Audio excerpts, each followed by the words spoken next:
E aí pessoal, tudo bem com vocês? Bom dia, boa tarde, boa noite, dependendo do horário que você estiver me ouvindo. Eu sou Cristiano Rodrigues e estou aqui para a gente meditar um pouco na Palavra de Deus. Hoje eu quero falar com vocês a respeito de como conhecer um falso ensinamento ou falso mestre.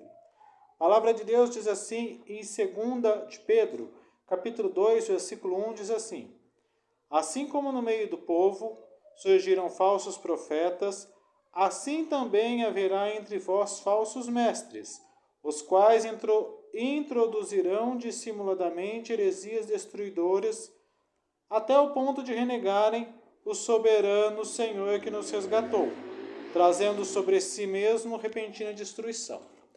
Então o apóstolo Pedro aqui ele está alertando o povo, alertando a igreja para o falso ensino, para os falsos mestres. O apóstolo Paulo ele fala para Timóteo que haveria espíritos enganadores, que pessoas obedeceriam doutrina de demônios. Olha só, espíritos enganadores, existem demônios para ensinar as pessoas.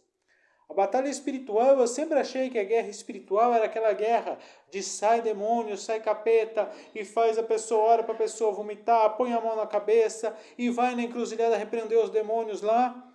Não que isso seja errado, tudo isso vai ter o seu lugar, vai ter momentos que essas coisas vão acontecer, mas a maior batalha espiritual é uma batalha ideológica. Satanás ele tem prendido a mente das pessoas no engano, tem prendido a mente das pessoas nas trevas, prendido a mente das pessoas de tal maneira que pessoas, às vezes cristãos, vivem um círculo vicioso, que entra numa situação, numa mentalidade errada ali, que coloca ele numa situação em que ele nunca avança na sua vida, ele nunca sai daquela situação. Pessoas, às vezes até boas, até inteligentes, ficam presas em seitas, em doutrinas malucas aí que não conseguem nada. Então nós precisamos identificar o falso ensino para combater este falso ensino, porque a batalha espiritual não é uma batalha ideológica. E como que eu vou comparar o falso ensino? Primeiramente, compare com a Bíblia. Como é que eu vou saber qual que é o falso ensino? Primeiro, o falso mestre, ele nunca prega todo o conselho de Deus, ele nunca prega toda a Bíblia. O falso mestre ele vai ministrar a respeito de suas visões, vai tirar versículos isolados da Bíblia que ele dê a própria interpretação, a interpretação que convém para ele. Como, por exemplo, dar exemplo de um dízimo. As pessoas, alguns falam, olha, você tem que dar dízimo porque é a lei, Jesus veio para cumprir a lei e não vai tirar um tio da lei e coisa e tal. Aí você fala para a pessoa, ok, não estou nem questionando que Jesus cumpriu a lei para que a gente não precisa cumprir, embora a Bíblia diz que não estamos debaixo da lei, que estamos numa nova aliança, mas ok, dízimos 10% que a lei exigia. Mas a lei também dizia que o dízimo era para manutenção do templo, do sacerdote, do levita, e o levita não era só cantor, tinha porteiro, tinha segurança, tinha zelador e tudo mais, para sustentar o órfão e a viúva, ou seja, para fazer a obra social. Aí você fala, fazem isso? Ah, não fazem. As ofertas, algumas, né, não são todas as igrejas, existem muitas igrejas sérias, né, eu não estou generalizando, mas existem algumas, principalmente essas que mais pedem ofertas, usam ofertas apenas para enriquecer alguns, e para todas as demais coisas vão querer ofertas especiais. Então estão ensinando apenas uma parte da palavra de Deus, aquela parte que lhes convém, e não ensinam todo o conselho de Deus. Então você tem que comparar todo o ensino com a Bíblia, com a palavra de Deus. É a sua regra de fé e prática, é a primeira coisa que você tem que saber. Olha a minha aqui, ela já está até meio zoada aqui, ó, já está até rasgando as páginas, porque a Bíblia de quem lê é assim mesmo. Você tem que ler, tem que conhecer todo o conselho de Deus para que você saiba julgar entre o certo e o errado.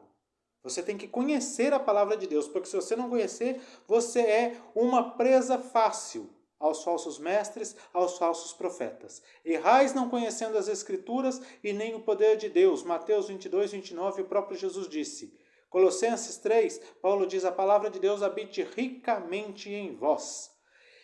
Então, a segunda maneira, olhe a história da igreja, olhe os pais da igreja, olhe os reformadores, olhe movimentos, como o movimento pentecostal clássico, que foi um movimento saudável, olha a história da igreja, aqueles que fizeram história da igreja, história saudável, história positiva. Eles ensinaram assim? Foi assim que funcionou? Olha o que os verdadeiros mestres ensinam, aqueles que ensinam todo o conselho de Deus, aquele que ensina toda a palavra de Deus, se ele tem ensinado assim. E por fim, olhe qual é o lucro que as pessoas estão tendo. Lucro, tanto financeiro como lucro de status. Eu vejo muitas pessoas que se dizem profetas, que na verdade eles querem ganhar status, querem ganhar de que é o iluminado, de que é o cara especial e ter o primeiro lugar na fila e ter pessoas o servindo. Outros estão ganhando lucro financeiro, estão ganhando presentes. Veja o que essa pessoa ganha com este ensino.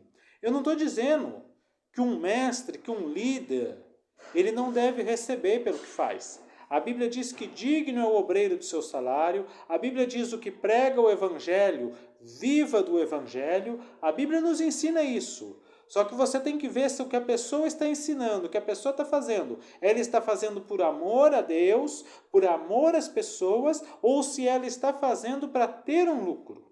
Se ela ter um lucro como consequência de uma bênção de Deus, como consequência das pessoas amarem essa pessoa e a ajudarem, é uma coisa. Agora, se ela faz aquilo lá em prol do lucro, como nós vemos muitas igrejas aí vendendo garrafinha de suco por R$1.000, vendendo vassoura ungida e construindo grandes impérios, ou coisa do tipo, então você vai ver que é um ensinamento falso, porque qual que era a credencial do ministério do apóstolo Paulo? Foi perseguido pelos judeus, perseguido pelos gentios, espancado, jejum, oração, vigília, naufrágios, tudo posso naquele que me fortalece, em todas essas coisas sou mais do que vencedor, porque ele fazia por amor a Deus, por amor ao reino, por amor à obra.